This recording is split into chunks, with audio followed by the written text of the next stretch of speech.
Welcome back to Xylem learning Shweta miss ആണ്. അപ്പൊ നീളവും ഭാരവും എന്ന് പറഞ്ഞത് എന്താണ്, വളരെ ഇമ്പോർട്ടന്റ് ആയ കുറേ കാര്യങ്ങൾ പഠിച്ചിരിക്കേണ്ട ഒരു ചാപ്റ്റർ ആണ്. അപ്പൊ അതിൽ നമ്മൾ പഠിച്ച കാര്യങ്ങളാണ് ക്വിന്റലും ടണ്ണും ഒക്കെ അല്ലേ.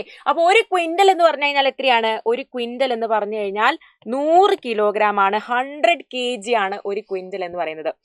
നമുക്കിവിടെ എന്ത് തന്നിട്ടുണ്ട്? തക്കാളി, വെള്ളരി, പാവയ്ക്ക, നേന്ത്രക്കായ, പയർ, ഇത്രയും ഇനങ്ങൾ തന്നിട്ടുണ്ട്.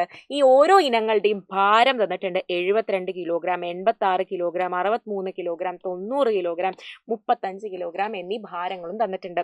അത് ഒരു ക്വിന്റൽ ആകാൻ എത്ര ഭാരം കൂടെ നമ്മൾ അതിന്റെ കൂടെ ആഡ് ചെയ്യണം എന്നാണ് നമുക്ക് കണ്ടുപിടിക്കാനുള്ളത് അല്ലേ. അതായത് 72നോട് നമ്മൾ എന്ത് കൂട്ടിയാൽ മതി? 72നോട് നമ്മൾ 28 കൂട്ടിക്കഴിഞ്ഞാൽ എത്രയായി? അതേ നമുക്ക് 100 കിട്ടും, 100 കിലോഗ്രാം കിട്ടും. അതുപോലെ ബാക്കി എല്ലാം നമ്മൾ ചെയ്യണം അല്ലെ.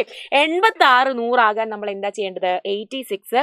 100 ആകാൻ 100 - 86 ചെയ്ത് നോക്കിയാൽ പോരെ അല്ലേ.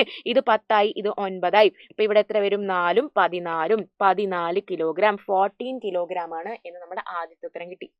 ഇനി 63 അല്ലേ. 63 100 ആവാൻ നമ്മൾ എന്താ ചെയ്യേണ്ടത്? 100ൽ നിന്ന് 63 കുറച്ച് നോക്കിയാൽ മതി മിസ്സേ അല്ലേ. ഇവിടെ 10 ആകും, ഇവിടെ 9 ആകും. അപ്പൊ 10 - 3 7 ആണ്. 9 - 6 3 ആണ്. 37 കിലോഗ്രാം. 37 കിലോഗ്രാം. 90 കിലോഗ്രാം 100 കിലോഗ്രാം അവൻ എന്ത് ചെയ്താൽ മതി? അതേ 100 - 90. 100ൽ നിന്ന് 90 കുറച്ചാൽ നമുക്ക് എല്ലാവർക്കും അറിയാം 10 കിലോഗ്രാം ആണ്.